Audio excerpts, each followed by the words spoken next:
The Trump administration has urged Romanian authorities to lift travel restrictions on influencer Andrew Tate. U.S. officials broached the subject during a phone call with the Romanian government, advocating for the return of Tate's passports and permission for them to travel while awaiting court proceedings. I mean, I know why, but why, lol? It's literally Andrew Tate is a person that we can use. He will be another mouthpiece for the administration. They're doing this with Eric Adams right now. Eric Adams is facing criminal investigation for his obvious corruption.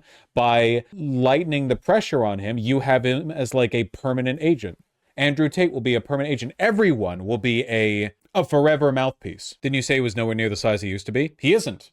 Andrew Tate is a lot less popular than he was back during his peak. Again, with all these conservative influencers, you have a very predictable, meteoric rise. And the thing to remember is that all of them are functionally saying the same things, right? The fundamental message of all of these people is that men are entitled to something that is natural and right. It is a power and an experience they no longer have because of modernity. The reason they don't have it, it can be because of multiculturalism, it can be because of feminism, whatever. But fundamentally, it's the reason they're not getting laid, it's the reason they're not happy. And the only way to address this is to become super duper ultra far right, be angry all the time. They all have the same message. They're really not that interesting or novel. You can like literally get Jordan Peterson from Andrew Tate, or vice versa. They intersperse very, very easily, you know? It's just a matter of like the way the message is delivered. It's the tone. The tone of Tate versus Jordan Peterson, very different. The tone, the delivery, but the underlying message is pretty much the same, right?